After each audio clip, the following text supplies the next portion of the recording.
Assalamualaikum warahmatullahi wabarakatuh. Saya Yunita Sari, dosen di Departemen Ilmu Komputer dan Elektronika FMIPA UGM, akan menyampaikan topik ketiga untuk mata kuliah pemrograman 1 mengenai tipe data dan struktur program C++.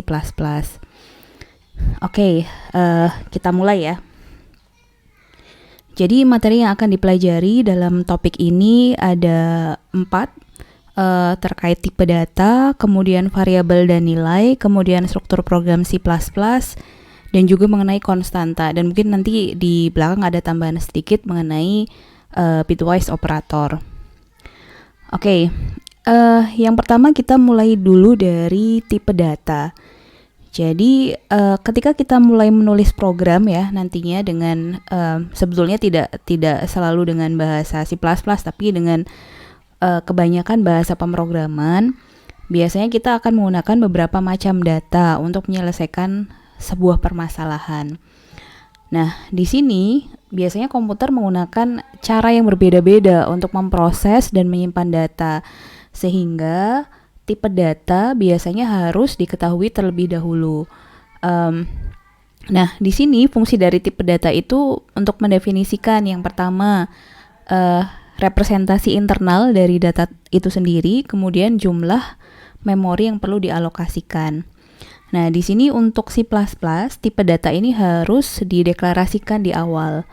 Jadi, ketika nantinya membuat sebuah variabel, tipe datanya itu juga harus dideklarasikan. Dalam C++, tipe data ini ada 2 kategori ya. Yang pertama yang disebut dengan tipe dasar. Jadi ini tipe data yang dapat langsung dipakai, sudah ada memang didefinisikan oleh C++-nya itu sendiri. Kemudian yang kedua, ada yang disebut dengan tipe bentukan. Tipe bentukan ini dibentuk oleh tipe dasar atau tipe bentukan lain yang sudah didefinisikan. Oke, kita mulai dari yang tipe dasar dahulu. Jadi yang termasuk dalam tipe dasar itu ada 5. Yang pertama bilangan bulat atau lebih common disebut dengan integer, kemudian logika atau boolean ya, kemudian yang ketiga karakter, yang keempat bilangan real atau float, dan yang kelima string. Nah, tipe-tipe dasar ini disebut dengan tipe ordinal juga, karena nantinya nilainya itu bisa diubah ke integer, ke nilai integer. Oke. Kemudian di sini yang pertama dengan bilangan bulat terlebih dahulu. Ini jelas ya, bilangan bulat itu ya bilangan yang tidak ada komanya atau integer. Di sini ada beberapa tipe yang sering dipakai. Ada beberapa tipe gitu ya. Yang pertama char, ini bisa berupa abjad karakter atau untuk bilangan bulat kecil. Nah, ukurannya itu hanya 1 byte. 1 byte saja. Jangkauan nilainya ini bisa ada 2 macam. Jadi ada yang sign itu mulai dari negatif 128 sampai positif ya 127, sedangkan yang unsigned itu dari 0 sampai 255.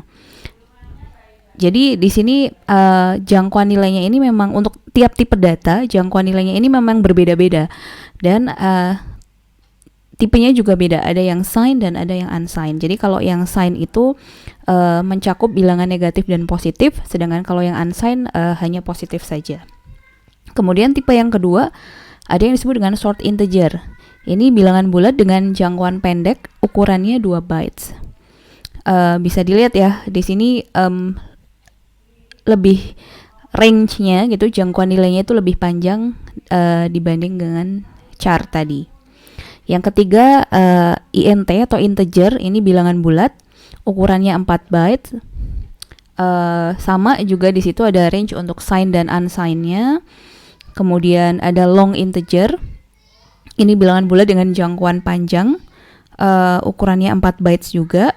Dan yang terakhir ada long, ini bilangan bulat dengan jangkauan yang panjang dengan ukuran 8 byte. Nah, di sini nantinya kalau misalnya teman-teman akan memilih sebuah variabel dengan tipe data tertentu, misalnya untuk integer juga harus menentukan kira-kira nantinya variabel itu bisa menampung jangkauan nilainya gitu ya, sepanjang apa gitu. Apakah char itu cukup atau short integer, atau mungkin harus memakai yang tipe long karena mungkin nilai yang akan ditampung nantinya cukup besar. Oke. Nah, untuk tipe dasar ya, bilangan bulat atau integer itu ada beberapa operator yang sering dipakai. Tentunya ini sudah common ya, penjumlahan, pengurangan, perkalian. Kemudian di sini ada division atau pembagian bilangan bulat. Yang mungkin di sini yang perlu diperhatikan adalah kalau misalnya pembagiannya itu di antara integer dengan integer, maka yang diambil hanya bagian integernya saja. Jadi kalau misalnya saya punya sebuah value integer ya, ada angka integer A sama dengan 5 dan katakanlah B sama dengan 2, ketika A dibagi B karena dua-duanya integer, di sini hasilnya akan menjadi 2 saja, bukan 2,5 gitu. Kemudian yang berikutnya adalah modulo. Ini lambangnya seperti percentage ya. Ini sisa hasil bagi atau modulo. Jadi yang diambil sisa hasil baginya. Jadi kalau misalnya ada A modulo dengan B, maka sisanya adalah 1 itu ya. Oke, kalau misalnya contoh lain di situ, misalnya kita punya A-nya kita ganti menjadi katakanlah berapa? 9 ya. Kemudian B-nya 5, maka ketika A dimodulo dengan B, hasilnya sama dengan 4. Oke. Itu tipe dasar untuk bilangan bulat atau integer. Kemudian yang berikutnya adalah tipe dasar logika atau boolean. Nah, tipe data ini mempunyai 2 value, yaitu true atau false. Dan ini bisa direpresentasikan dalam bentuk ordinal juga atau angka ya, atau integer dalam bentuk 1 dan 0. Kemudian biasanya ini ada operator yang digunakan, ada 4 operator yang digunakan, yaitu not, kemudian and, or, dan XOR. Di sini ada beberapa, jadi kalau not ini jelas ya, jadi kalau misalnya not, kemudian di sini sebuah nilai true atau false gitu, maka hasilnya akan menjadi false gitu. Jadi ini kebalikannya saja. Sedangkan and ini misalnya ada dua operan gitu ya, ada 2 operan, maka di sini and ini nilainya akan true jika keduanya true. Oke. Jadi kalau and akan true jika keduanya true. Sedangkan or di sini akan true jika salah satu value atau nilainya dari variabel tersebut adalah true ya. Oke. Kemudian yang berikutnya XOR, ini akan true jika nilainya berbeda gitu. Jika nilainya berbeda, jika nilai antar 2 operan itu jika nilainya berbeda. Jadi di sini akan beda-beda ya. Jadi kalau misalnya di sini nanti biasanya akan dibuat dalam tabel logic table gitu ya. Jadi kalau misalnya and di sini ini ada yang pertama, ini ada yang kedua ya. Misalnya ini true, kemudian true, false, kemudian false, true, dan false, Maka nilai dari n ini di sini adalah kalau misalnya keduanya true. Jadi kalau n ini true jika keduanya true. Jadi ini true, kemudian yang lain false ya. Kemudian kalau misalnya or di sini, kalau untuk yang or tabel kebenarannya akan menjadi, misalnya di sini ada true, true, kemudian true, false, false, true, false, dan false. Maka di sini untuk OR true jika salah satunya true. Oke, berarti jika salah satunya true. Ini true, kemudian ini true, dan ini false. Oke. Kemudian yang terakhir di sini jika keduanya untuk yang XOR ya, true jika nilainya berbeda. Jadi misalnya ini true, kemudian true, ini true, false, ini false, true, false, false. Maka di sini nilainya akan menjadi hanya true jika nilainya berbeda ya. Jadi ini akan false. Kemudian ini true, dan ini false gitu. Jadi ini untuk XOR ya. Ini untuk XOR, sedangkan ini untuk yang OR. Oke. Jadi kalau N ini yang N ini hanya true jika keduanya true, kemudian OR true jika salah satunya true gitu ya. Jika salah satunya true di sini. Kemudian XOR true jika nilainya berbeda gitu. Oke. Kemudian yang berikutnya, tipe dasar yang berikutnya adalah karakter atau char. Yang dimaksud dengan jenis data ini adalah karakter tunggal ya. Jadi sebuah karakter yang ditulis di antara tanda petik tunggal. Jadi seperti bisa huruf besar, bisa karakter huruf besar, huruf kecil, tanda baca maupun digit. Nah, ini dasarnya adalah ASCII karakter set. ASCII ini American Standard Code for Information Interchange kalau tidak salah ya. Nah, di sini ASCII karakter set ini punya semacam code encoding ya untuk teks.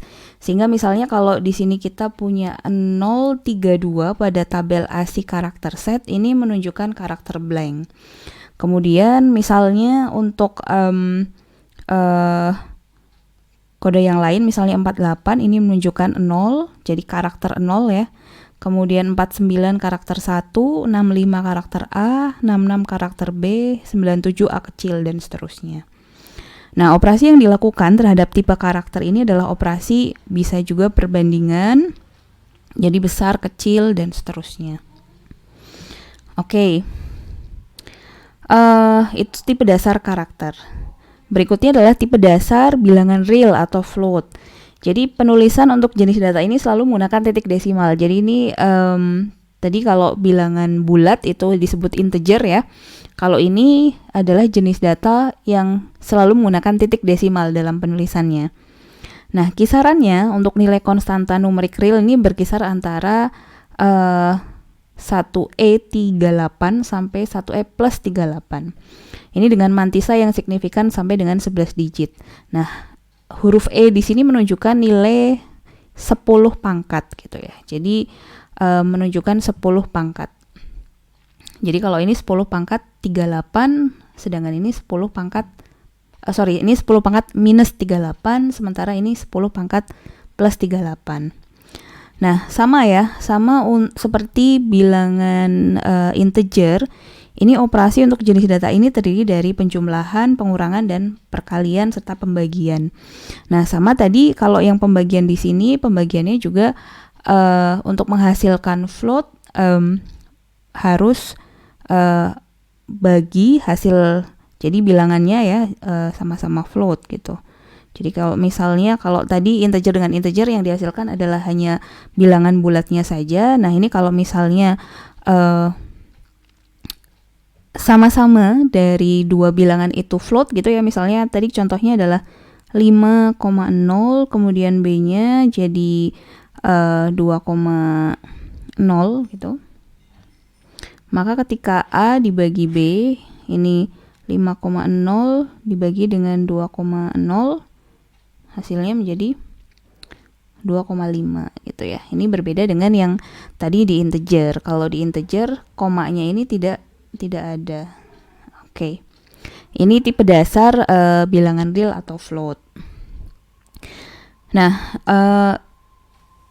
tipe-tipenya ini agak beda juga ya. Tadi kalau dalam integer ada beberapa tipe. Ini kalau dalam float ini ada 3. Ini biasanya berupa float, double, dan long double. Jadi yang paling pendek range-nya itu adalah dari float, ini size-nya 4 bytes. Kemudian double, ini sampai 8 bytes, dan long double yang 10 bytes.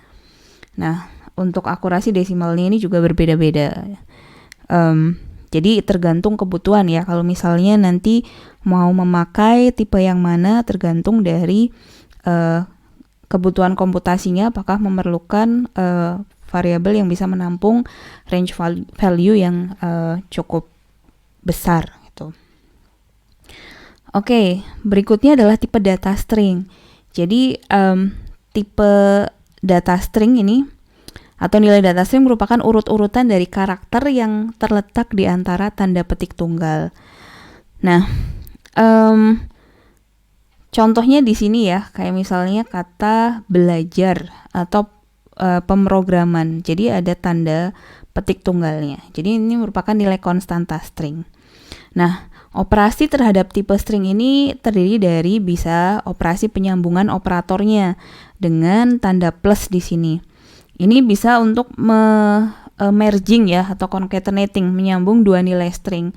Contohnya belajar, kalau ditambahkan tanda plus ini, operator plus pemrograman menjadi belajar pemrograman. Karena di sini tidak ada spasi ya. Kalau misalnya mau ditambahkan spasi, berarti nanti harus ada spasi di antaranya, kemudian baru plus pemrograman gitu. Kalau misalnya nanti mau di sini ada spasi. Selain itu juga ada operasi perbandingan. Nah, ini operasi yang digunakan bisa dengan tidak sama dengan dan sama dengan gitu, atau dengan inbuilt function nanti dari C++. Tuh. Oke. Berikutnya tadi kita sudah bahas tentang tipe dasar ya.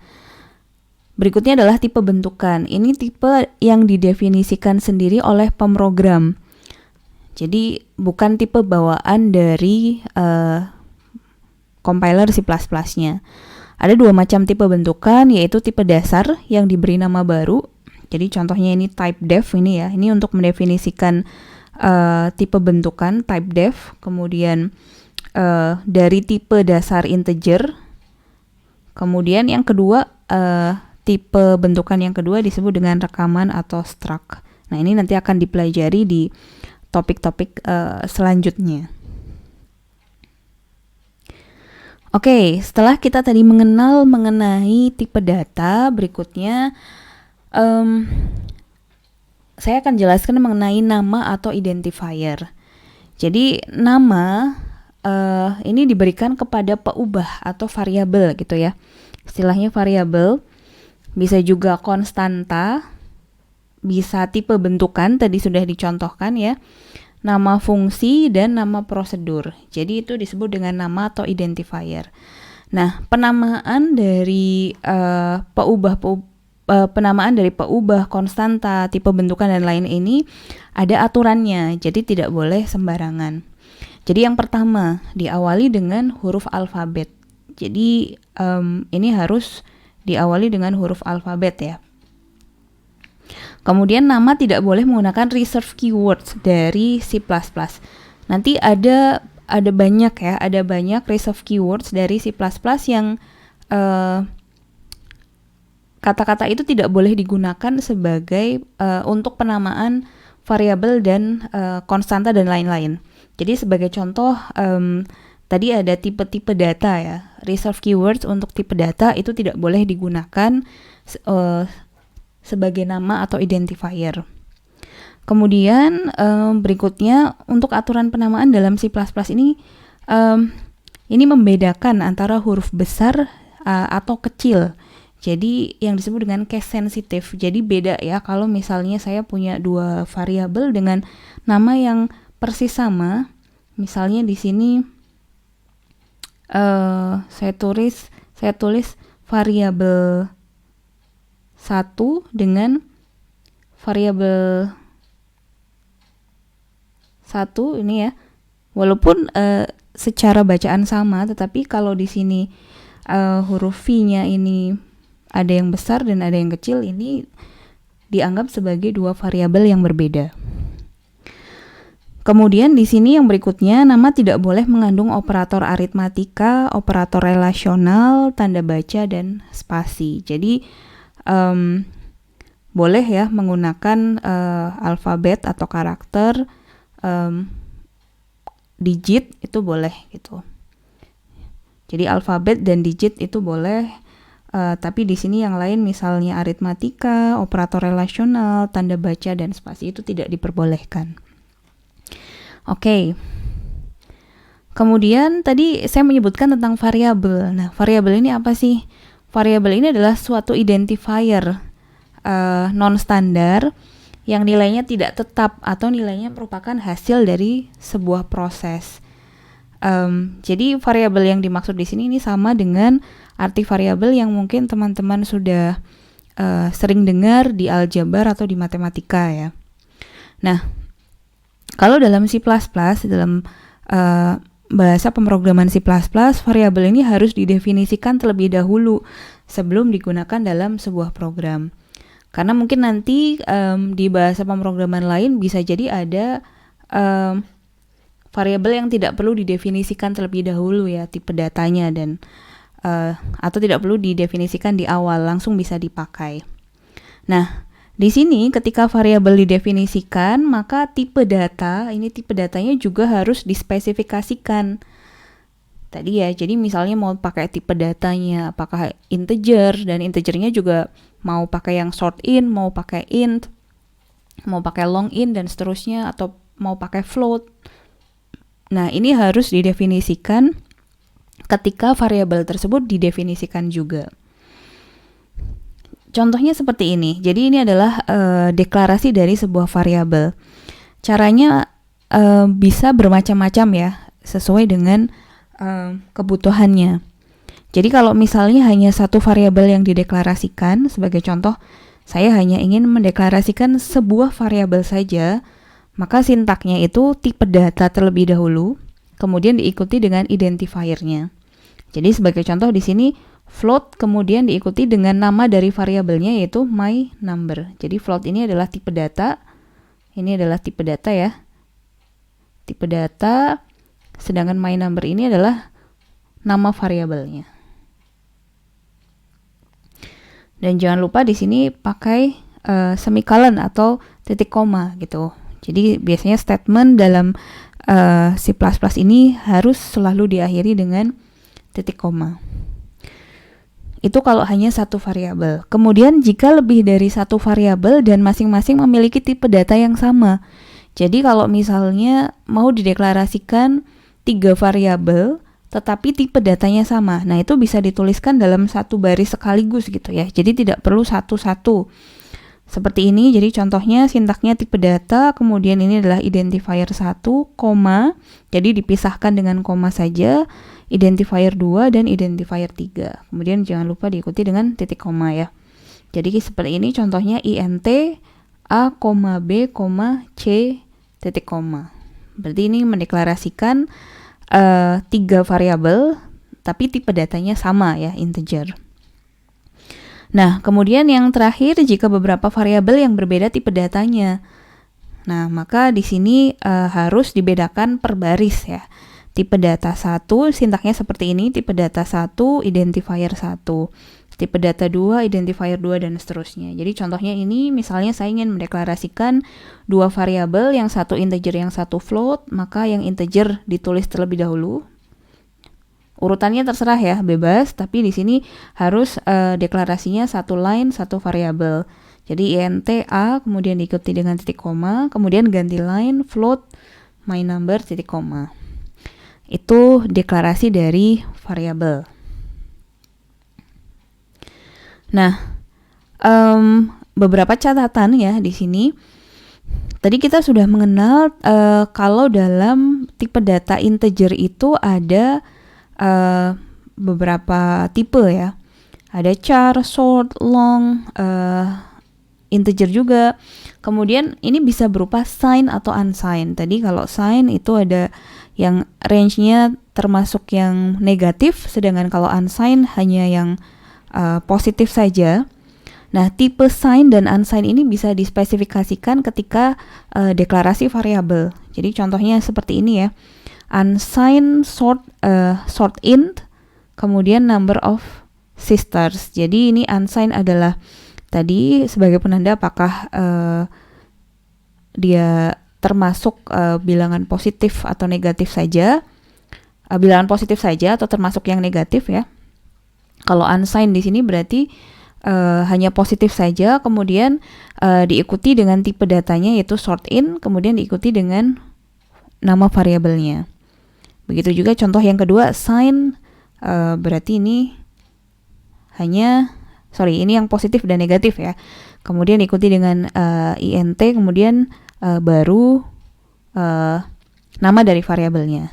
Nah, jika tidak dispesifikasikan sebagai sign atau unsigned, maka biasanya akan diasumsikan sebagai sign, sehingga bisa dideklarasikan tanpa menyebutkan sign dan unsigned-nya. Oke. Perkecualian untuk integer char di sini harus dispesifikasikan sebagai sign atau unsigned gitu. Jadi perkecualiannya hanya untuk yang char saja ya. Oke.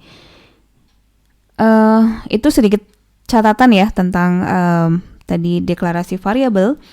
Kemudian di sini setelah kita mendeklarasikan variabel, biasanya variabel itu kita perlu isi dengan nilai atau value. Nah, nilai ini adalah besaran dari tipe data yang sudah didefinisikan. Nilai ini sendiri bisa dapat berupa variabel atau konstanta. Jadi sebagai contoh, ini adalah contoh variabel dengan inisialisasi nilai yang di sebelah kiri ya. Nah, inisialisasi dari sebuah variabel gitu itu bisa dengan cara seperti ini. Jadi ini saya mendeklarasikan variabel sekaligus menginisialisasinya. Jadi ini tipe datanya, kemudian nama variabelnya, kemudian ini saya inisialisasi dengan 0. Nah, cara inisialisasinya itu bisa dengan cara yang seperti ini. Jadi pakai sama dengan 0, kemudian pakai titik koma tentu saja. Bisa juga dengan kurung ya, kurungnya tapi di sini pakai yang bulat gitu. Jadi int a 0 dalam tanda kurung ini sama juga dengan menginisialisasi nilai 0 ke variabel a yang mempunyai tipe data integer. Nah, selain itu ada yang disebut dengan konstanta. Jadi ini beda ya dengan kalau tadi kalau konstanta ini biasanya nilainya cenderung tidak berubah gitu. Nah, ini biasanya nanti ada yang bentuknya mendefinisikan konstanta, ada juga yang mendeklarasikan. Kalau yang define ini biasanya digunakan untuk konstanta-konstanta yang sudah common digunakan, seperti misalnya pi gitu ya. Pi itu kan konstantanya ya jelas tidak akan berubah gitu. Memang sesuai konsensus ya angkanya memang segitu, 3,14. 159 kalau misalnya kita mau menggunakan sampai 5 angka di belakang koma. Kemudian misalnya konstanta yang kedua new line. Ini value-nya adalah /n gitu ya untuk line baru. Jadi ini bisa untuk mendefinisikan konstanta. Jadi ini nama konstanta gitu ya. Diawali dengan tanda pagar, define, kemudian nama konstanta, kemudian nilai atau value dari konstantanya. Ini untuk konstanta yang memang sudah sangat common digunakan. Tapi kalau misalnya untuk konstanta-konstanta yang kita memang definisikan sendiri value-nya, ini kita bisa deklarasikan konstanta tersebut dengan cara yang seperti ini.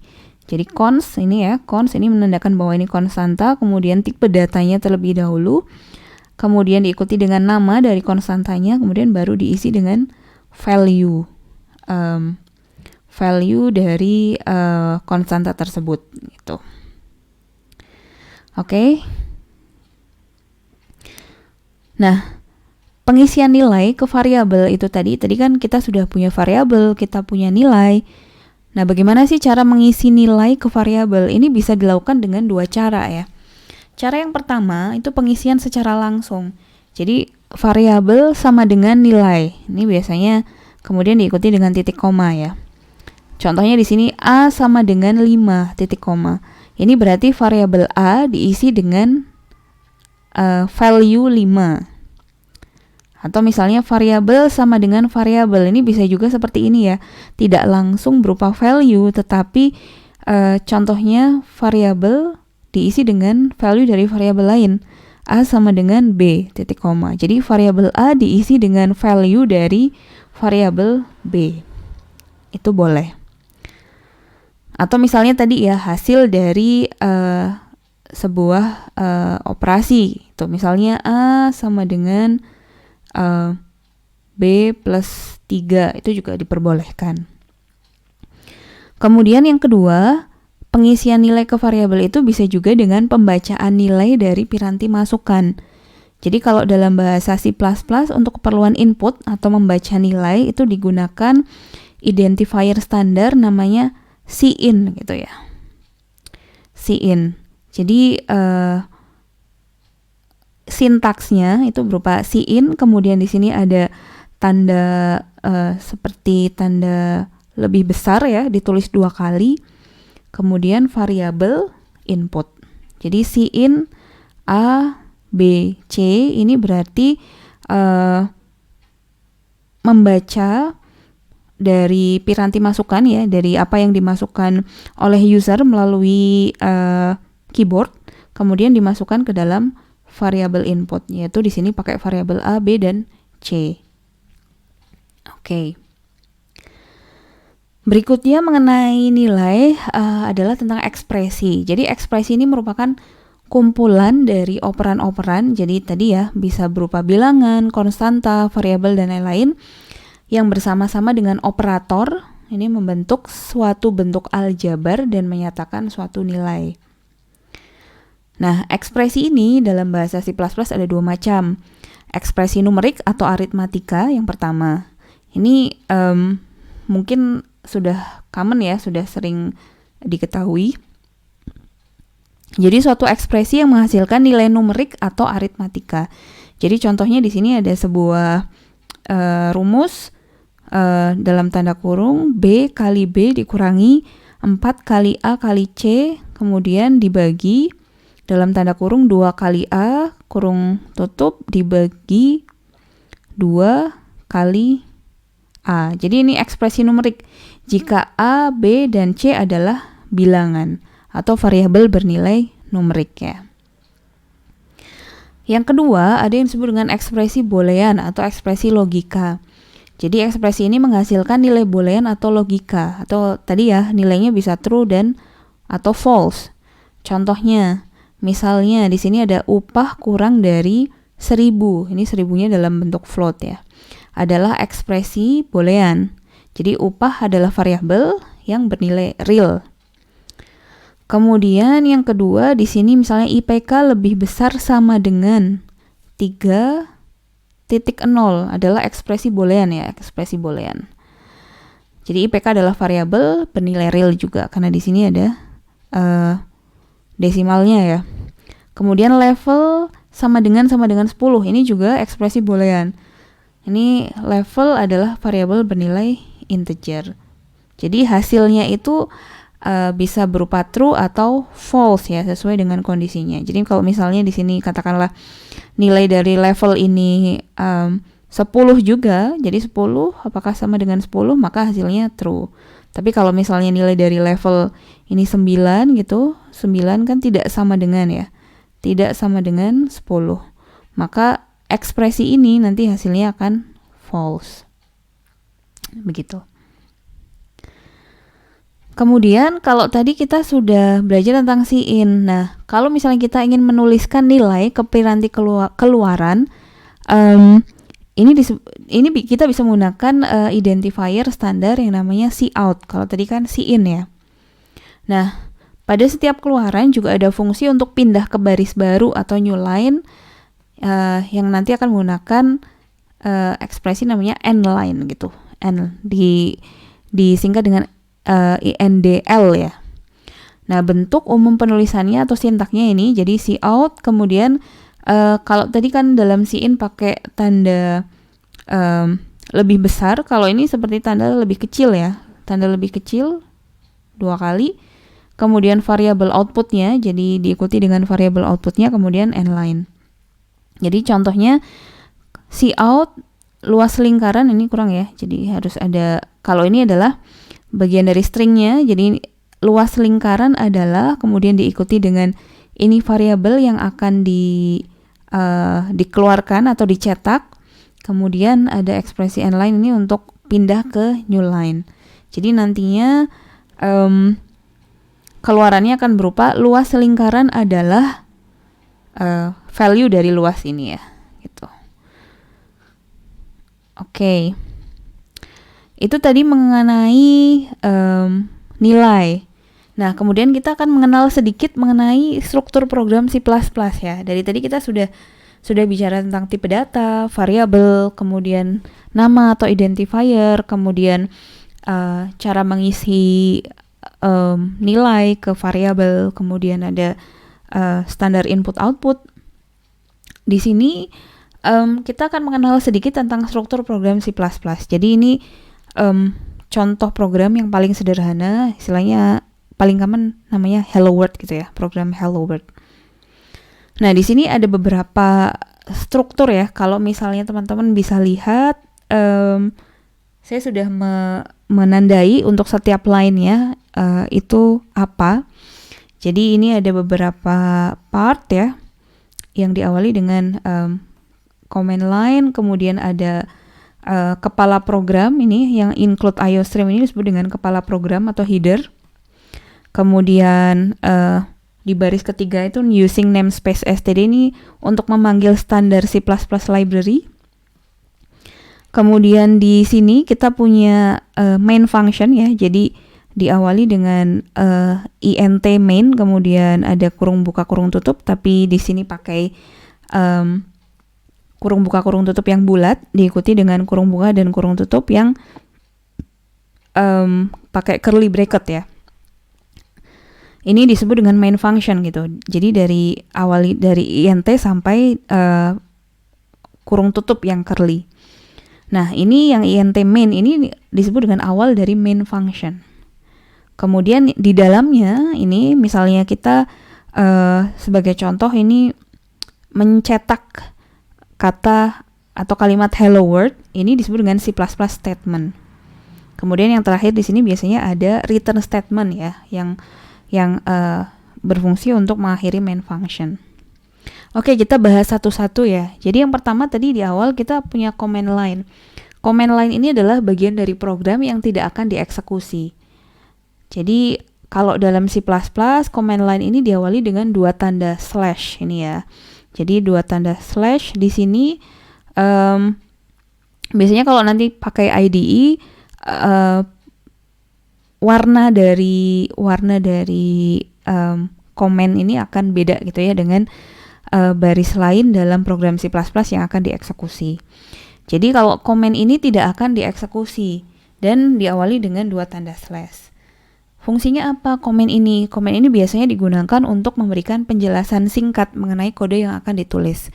Sehingga nantinya kalau misalnya akan membaca lagi kode yang pernah kita tulis atau mungkin orang lain yang akan membaca kode yang pernah kita tulis tidak bingung gitu ya, karena ada penjelasan singkat mengenai kode tersebut. Kemudian tadi di program juga ada yang baris kedua ini ada include IOStream. Ini disebut dengan kepala program atau header gitu ya. Kepala program atau header. Oke. Jadi di sini sebetulnya ada beberapa ya, ada beberapa kepala program atau header ini selain yang tadi include IOStream itu ada contoh-contoh lain.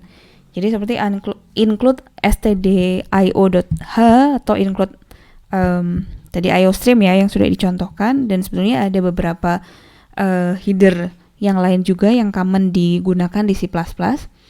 Nah, kepala program atau header ini berisi library yang akan digunakan pada program untuk membangkitkan kata-kata tercadang atau reserved word atau perintah-perintah khusus.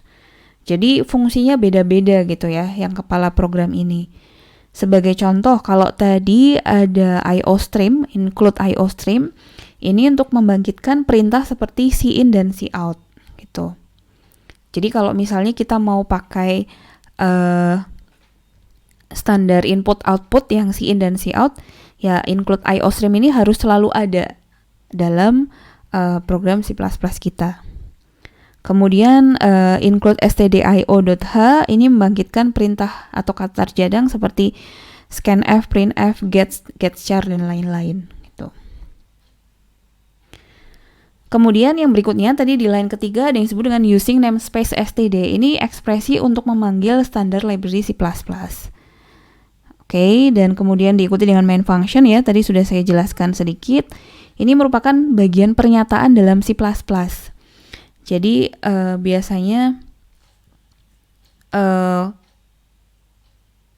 bagian mainnya ya, main functionnya itu dituliskan di sini. Ini diawali dengan int main, jadi pakai tanda kurung ya, tanda kurungnya bulat, yang kemudian diikuti dengan tanda kurung buka tapi yang curly, dan diakhiri dengan tanda kurung tutup yang curly juga. Nah, di dalamnya tadi program di dalam main function itu kita bisa menulis statement dalam C++. Sebagai contoh tadi ini saya menuliskan cout hello world. Nah, line ini adalah statement standar output C++ ya, karena menggunakan tadi cout. Nah, yang di sini yang harus diingat, kalau pada C++ setiap statement itu harus diakhiri dengan semicolon atau titik koma.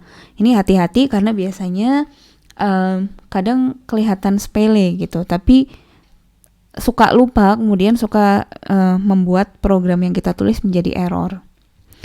Dan yang terakhir di situ teman-teman bisa lihat ada return 0 ya. Return 0 ini merupakan return statement yang menyebabkan main function itu berhenti.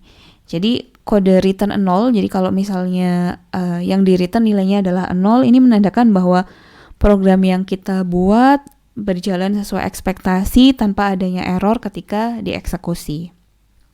Oke, ini struktur program C++ yang basic gitu ya, yang basic. Kemudian ini contoh lain struktur program C++ dengan variabel. Kalau tadi kita belum ada variabelnya ya, kalau ini ada variabel. Tapi di sini ada deklarasi variabelnya dengan yang disebut dengan variabel lokal. Oke, jadi ini standarnya sama yang tadi sudah saya jelaskan. Tapi di sini ada deklarasi variabel lokal. Jadi variabel ini hanya bisa digunakan untuk dalam scope ya, dalam scope main function saja. Ini tadi cara-cara untuk mendeklarasikan variabel sudah dijelaskan di awal. Berarti ini ada 3 ya, ada 3 yang dideklarasikan, integer a, b, dan result gitu. Dan ini prosesnya dengan penggunaan tadi misalnya ini inisialisasinya ya, a sama dengan 5, b sama dengan 2, kemudian a sama dengan a plus 1, dan seterusnya. Oke. Nah, tadi terkait variabel scope ini, jadi scope dari variabel ini bisa dibedakan menjadi 2. Ini disebut dengan global variable dan local variable. Tadi yang saya contohkan sebelumnya adalah local variable. Jadi variabel tersebut berada dalam kurungnya main function. Jadi ini hanya bisa, atau ini dideklarasikan pada blok tertentu ya, biasanya dalam sebuah fungsi. Dan scope-nya hanya berlaku pada fungsi itu saja. Jadi contohnya di sini kalau misalnya ada 2 local variable, unsigned short variable age ini, dan float a number dan another one. Ada 3 ya sebenarnya. Nah, ini scope-nya atau hanya bisa dipakai pada main function saja. Berbeda dengan global variable di sini, ini didefinisikan di luar main function. Jadi, dan di luar function yang lain ya. Jadi variabel global ini adalah variabel yang dideklarasikan pada bagian utama dari program C++, di luar semua fungsi yang ada dalam program. Nah, kalau misalnya kita mendeklarasikan global variable, maka variabel ini bisa di-refer dari semua bagian kode, tidak hanya dalam satu blok tertentu atau dalam satu fungsi tertentu seperti local variable. Oke, kemudian tadi saya juga sudah menyinggung sedikit tentang deklarasi konstanta. Jadi seperti halnya variabel, konstanta juga bisa dideklarasikan. Tapi di sini beda dengan variabel ya. Kalau konstanta ini nilainya tidak bisa diubah lagi setelah dideklarasikan. Jadi ini konstanta yang kita deklarasikan sendiri. Misalnya di sini harus diawali dengan kata const ya. Const kemudian diikuti dengan tipe datanya, kemudian nama konstantanya, kemudian deklarasi atau value dari inisialisasi atau value dari konstanta tersebut. Nah, ini contohnya ada dua. Misalnya saya mendeklarasikan yang pertama path width dan tabulator. Yang saya langsung isikan value-nya ya. Value-nya di sini 100 dan /t atau tab itu. Nah, beda dengan kalau tadi mendeklarasikan konstanta, di sini adalah konstanta yang nilainya kita memang deklarasikan sendiri itu. Beda dengan mendefinisikan konstanta. Kalau mendefinisikan konstanta ini untuk konstanta yang nilainya biasanya sudah tetap. Misalnya P atau new line atau garis ganti baris. Jadi contohnya di sini ya, ini agak berbeda karena ini tidak diakhiri dengan titik koma. Jadi perlu hati-hati. Tidak semua statement dalam C++ itu juga harus ada titik komanya gitu ya. Walaupun kebanyakan untuk setiap line biasanya statement C++ ada titik komanya. Tapi kalau untuk mendefinisikan konstanta di sini, ini diawali dengan tanda pagar, kemudian define, kemudian nama dari konstanta tersebut, kemudian diikuti dengan nilai dari konstanta tersebut. Nah, berikutnya mengenai sedikit tentang bitwise operator. Jadi bitwise operator ini kalau tadi kita sudah bicara tentang beberapa tipe variabel ya. Nah, kalau bitwise operator ini operator yang digunakan untuk bilangan biner. Jadi mungkin di pertemuan minggu kedua atau minggu pertama ya, kalau tidak salah sudah disampaikan bahwa bilangan yang bisa bukan bilangan ya, jadi bahasa yang bisa dipahami oleh, jadi nanti dari bahasa pemrograman itu akan diubah ke bentuk biner dulu, baru nanti bisa dipahami oleh mesin. Nah, bilangan biner ini operasinya nanti bisa menggunakan beberapa operator ini yang disebut dengan bitwise operator. Jadi ada 6, yaitu n, bitwise n, jadi mengambil 2 value sebagai operand dan melakukan operasi n pada setiap bit dari value tersebut gitu. Nah, hasil dari n adalah 1 jika kedua bit bernilai 1. Oke, kemudian yang kedua bitwise OR. Ini mengambil 2 value sebagai operand dan melakukan operasi OR pada setiap bit dari value tersebut. Hasilnya kalau OR ini beda ya dengan n. Kalau OR ini adalah 1 jika salah satu dari kedua bit adalah 1. Kemudian XOR ini tandanya pakai seperti capping atau cap. Ini mengambil 2 value sebagai operand dan melakukan operasi XOR pada setiap bit dari value tersebut. Hasilnya kalau dari operasi ini adalah 1 jika kedua bit berbeda. Jadi kalau dalam bilangan biner itu kan hanya ada 1 dan 0 ya. Kemudian yang keempat ada left shift, ini mengambil 2 value. Pada operan pertama ini most significant bitnya, jadi bit paling kiri nanti akan dihilangkan dan bit 0 diinsert pada bagian paling kanan. Sedangkan operan kedua mendeskripsikan berapa bit yang akan digeser. Kebalikannya, kalau tadi left shift, ini ada right shift. Ini mengambil 2 value, yang operan pertama less significant bit atau bit yang paling kanan itu dihilangkan dan bit 0 diinsert pada bagian paling kiri. Jadi kebalikannya ya. Sedangkan sama untuk operan yang kedua mendeskripsikan berapa bit yang akan digeser. Dan yang terakhir bitwise not atau pakai tilde itu ini mengembalikan nilai inverse dari sebuah bit. Oke. Ini mungkin tambahan gitu ya, karena mungkin untuk yang teman-teman dari selain Ilkom maupun Elins mungkin akan cukup jarang menggunakan operator-operator untuk bitwise ini, bitwise operator. Oke, mungkin itu ya dari topik ketiga ini yang bisa saya sampaikan. Semoga bisa menjadi pengantar untuk memulai menulis atau memulai coding dengan bahasa pemrograman C++. Oke, terima kasih. Saya Heri. Wassalamualaikum warahmatullahi wabarakatuh.